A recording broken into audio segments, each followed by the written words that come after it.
Hello, hello, hello, and welcome to the latest HR on the Offensive Live. It's me, Chris Howard, dialing in from my home this week because I was a little bit of a cold. Not that I'm expecting any sympathy, and I am joined today once again, not making her debut because Jess Honeyman, you've done the live stream before a couple of times, but it's one of our change experts. Jess, how are you doing, Jess? You good?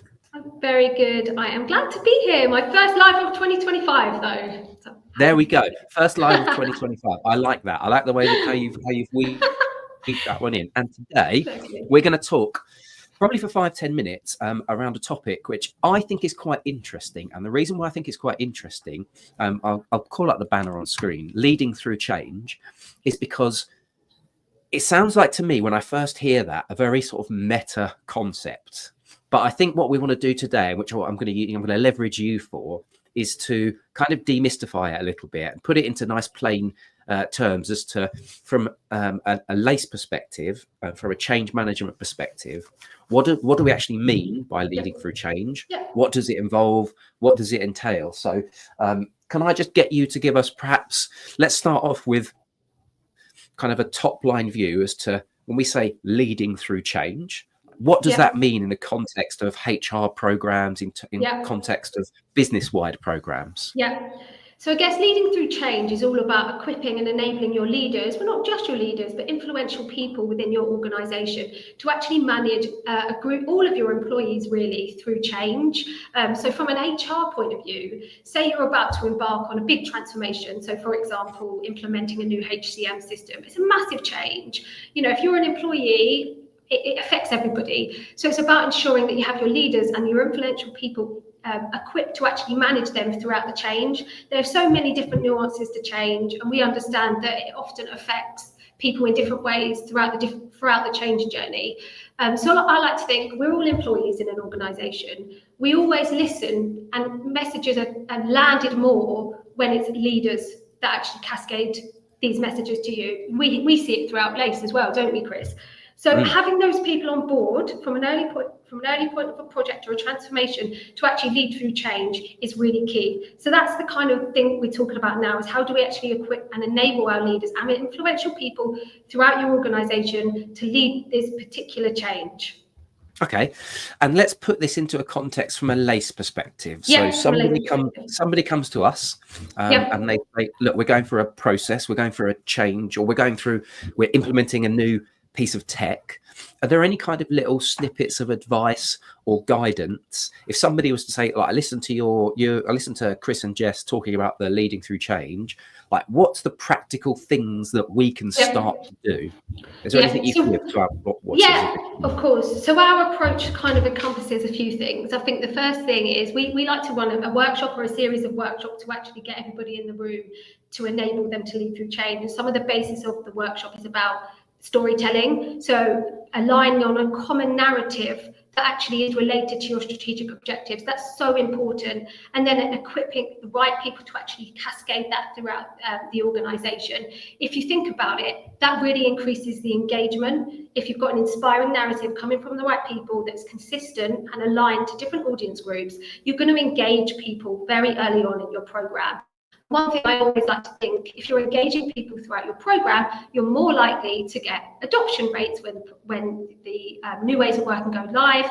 Better adoption rates equals better return on investment. So you can see the link there of actually the strategic alignment as well.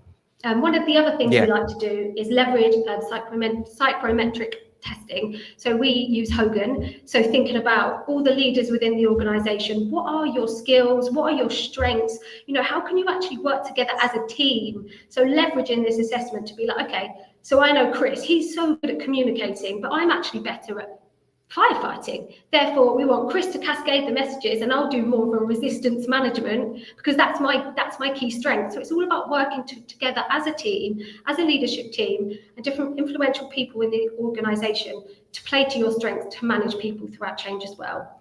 And I think I mentioned resistance management there. And I think one of the things we always like to focus on in workshops and when we're working, when we're helping leaders lead through change, is thinking about early on what challenges are going to arise.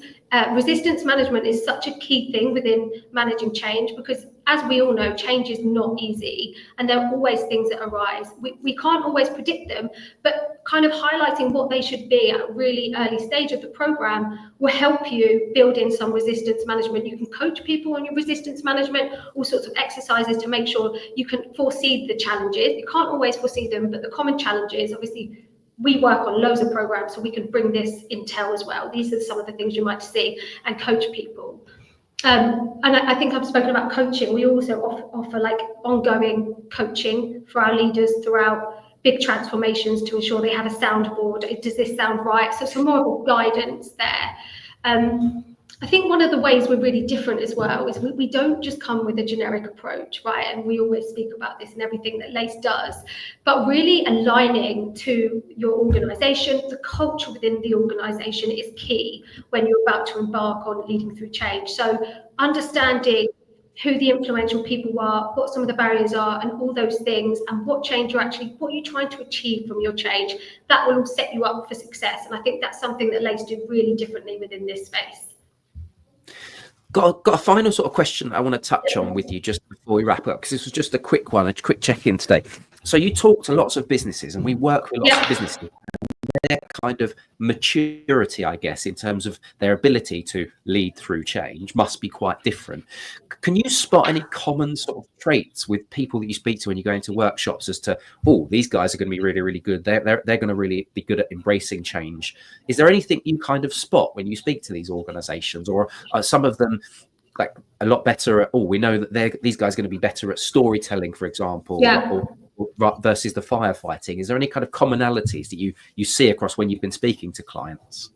I think, of course, and everyone's very different, but I think the key thing is how you work together as a leadership team is probably the best. Like I said, leveraging some of those strengths across the leadership team. I think that's the most important thing, and that's why we do that psychometric testing as a team and not just individually, to understand how you can all leverage your strengths. So but I think the behaviours piece is really key, and I think we haven't actually touched upon this, but adaptability throughout is so important. So to being able to adapt your approach because of those challenges that might arise, and being resilient with your approach, I think that's key. And often where I see like transformations fail or succeed is that adaptability and being able to change the approach throughout. Okay, brilliant. Right, we're almost out of time. We've got a couple of minutes left, but is there any kind of final bits of advice that you would give to anybody watching this video if they're thinking about, okay, we need to change our mindset, we need to adopt this kind of leading through change mindset? Any kind of final nuggets that you want to leave our watchers of this video with? Start as early as possible. So getting people on board as early as possible, your leadership bought into what you're trying to achieve. Co-create some of this storytelling with them, right? What messages? Don't just do it in isolation. Get your leaders involved. The more they're involved, the more they're actually bought into what you're trying to achieve. Therefore, the more passionate they are, the more motivated they are to actually support you and help you lead through change. Absolutely love that. Jess, really, really good to chat to you today. What I've just popped up on the screen just as we wrap up today is the website, the LACE Partners website, but also there's a short link to our change page for the team. So if you want to speak to Jess or Ed or Annette or any of the guys that work on the change team, there's a little bit more information on there about the services that we provide. But Jess, thank you very much for taking a little bit of time with me today. Thank you, Chris. I'll speak to you soon. I will speak to you soon, and hopefully we're going to catch you next time on the HR on the Offensive Live. Bye, guys.